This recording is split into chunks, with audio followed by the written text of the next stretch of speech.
Hi, everybody. This is our um, video on document F, and this is another picture document. So we're going to be analyzing a little bit of art here along with some of the questions about it. So to start off with, we notice this is a fresco. A fresco is a type of painting of the Roman Senate. It was created in 1880, and so this would be a secondary source. So once again, there's some text box stuff here, right?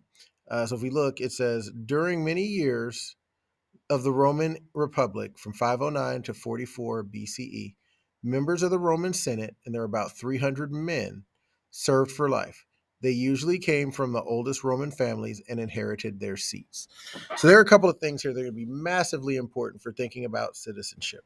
So the first one is we know from document A that the citizens in Rome were not just men.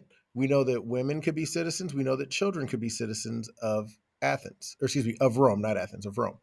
So, what you're going to have to think about and decide if the Roman Senate, the people who made up the rules and the laws, were only men, is that good or bad for their idea of citizenship?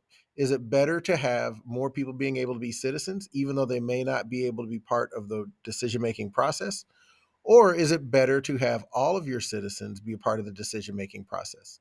Now, remember, in Athens, even though every citizen was part of the decision making process, only adult men, Athenians, could become citizens, right? So, is it better for people to be able to be citizens, even if they don't have as big of a say? Or is it better for them not to be citizens? That's kind of the question that you have to answer and decide and think about. The second thing here, the Roman senators served for life, and the seats were usually inherited from their parents, right, from their fathers. So one of the things you have to remember is that in Athens, excuse me, in Rome, a senator didn't necessarily have to run for a seat and be voted into office. Their seat was theirs, and once they were there for life. Now they still had to do things to become popular, and they still worked with constituents and poorer Romans, but there was no mechanism to vote and kick them out. So those are going to be a couple of big things to think about when we're thinking about citizenship and why it's important. Our second text box. The Senate had primary responsibilities for foreign relations, including selecting ambassadors, making treaties, creating alliances. They were responsible for war policy and for the control of public lands. The Senate also tried cases of treason and conspiracy.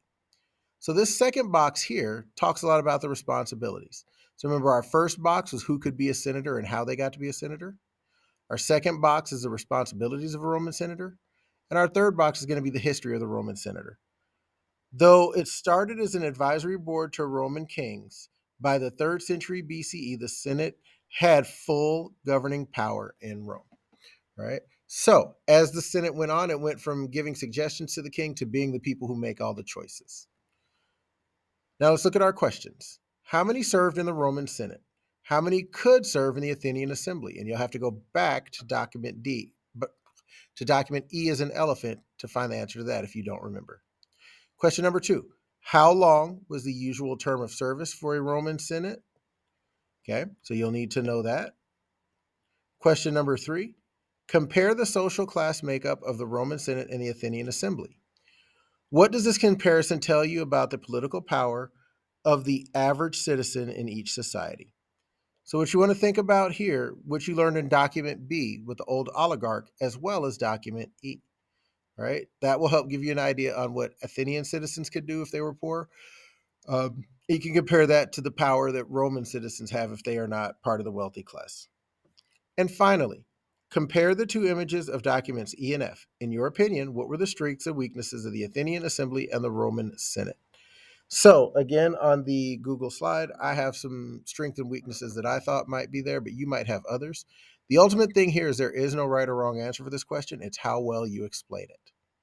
So that should be all of our documents. Make sure that you are all caught up on those because remember, you will not be able to use anything but your DBQ packet for the assessment that we are doing. Bye.